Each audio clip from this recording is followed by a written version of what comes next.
Welcome back to our channel at Keychain Connections. Today I'm going to talk about a topic that seems especially appropriate as we get ready to enter the holidays, Thanksgiving next weekend, and all the parties and holiday events that we have coming up in the month of December. We're going to talk about mindful eating. And perhaps you're saying, what is mindful eating? Well, it's not like the gentleman in the top corner where he's just shoveling the food in. It's actually paying more attention and being fully aware of our experience of having a meal. In the world we live in today, oftentimes it's a drive-through meal. We sit down, we have 5 or 10 minutes to finish a meal. I'd like you to take some time this week to decide on at least one mindful meal a week. And I want you to be present. I want you to see the flavors, the textures, the colors of the food you're eating. I want you to be aware of what you're eating. I want it to be intentional. And I want you to feel opposite of what you feel when you're distracted. A lot of people sit down in front of the TV. Dr. Paul and I are guilty of that at times too. But we want you to try to be undistracted and really pay attention to what you're eating this week. Why do you want to do that? It's simple.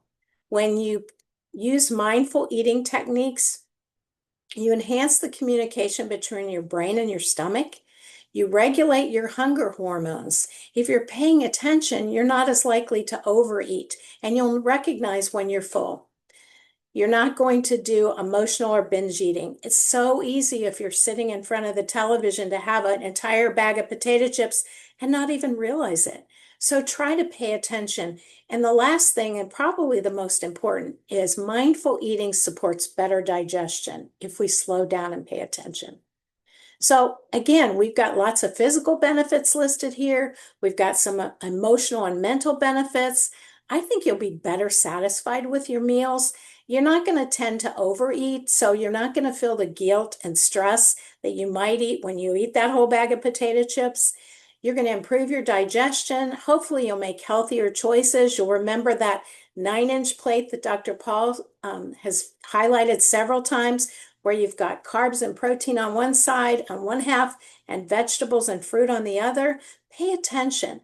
And what you're going to find is you're probably going to be less likely to overeat and go back for seconds.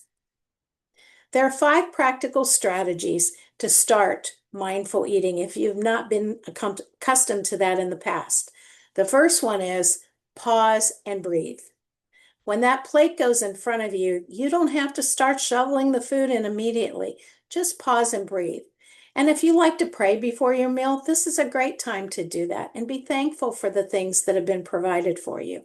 The second one is to remove distractions. Televisions, talking on the cell phone, kids screaming in the background. Try to remove as many of those distractions as you can. Pay attention to the sensory details. What are you hearing? What are you smelling? What are you seeing?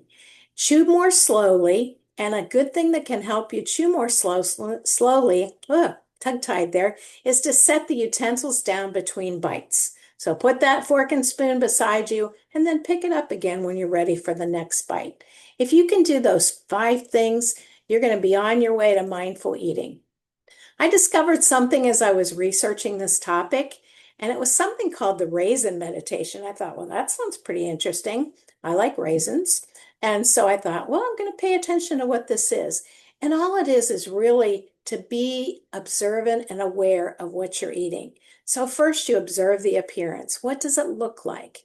Perhaps those strawberries are fresh, red, tasty. Maybe that salad, that green salad, or maybe the meat on your plate is just perfectly done. Whatever it is, pay attention. Smell that aroma. That food smells so good. And taste it slowly. Take a couple slower bites and then you can get up to your normal speed. But try to savor that bite. What tastes are you feeling? Are you seeing any flavor changes in the food that you're eating? So that's the raisin meditation. So I hope you'll try that as well. So I'm going to challenge you in the next 7 days to do one thing. Well, actually, it's going to probably be 10 before we get back together again. But I want you to start with one mindful meal a day.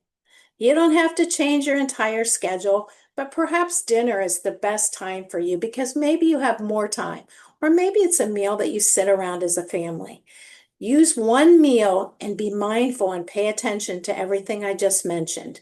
If you're a journaler, you can write something in your journal. How did you feel before you ate? How did you feel during the meal? What did you think after the meal? And what kind of things can you celebrate as success for being mindful as you were having the meal? Practice gratitude. Be thankful for everything on your plate. Be thankful that somebody has prepared it. It might just be you, but that somebody has prepared it and that you have a good meal to sit down to. And create a calm environment. Some suggestions there might be to light a candle or to play some soft music, not music with a lot of beats and a lot of words, because that's not going to encourage you to slow down and mindfully eat. And that's the last thing. Be like this little turtle. Slow down. If you find yourself eating too rapidly, just pause a minute and slow down and start over again. So we know that Thanksgiving is a time to overindulge, but perhaps if you use some of the mindful eating techniques that I just shared, you're going to have a better Thanksgiving. Your digestion's going to be better. You won't feel like you have to have a nap after that big meal. Try to pay attention, especially as we're going into Thanksgiving and all of the weeks that are here to come, where we have all of these great meals, parties, and lots of wonderful food. It's been my pleasure to be with you today. If you like what you saw, give me a thumbs up so we can produce more videos like this. We'd love to have you subscribe to our channel. If you haven't yet subscribed, just click the red button. And if you have any questions at all for either myself or for Dr. Paul, you can email us at paulchangmd10@gmail.com. And you can also find us on the web. And we are so thankful for each and every one of our subscribers, whether you've been with us for a while or whether you're new. We hope you have a wonderful Thanksgiving holiday and safe travels wherever you go. Thanks for watching.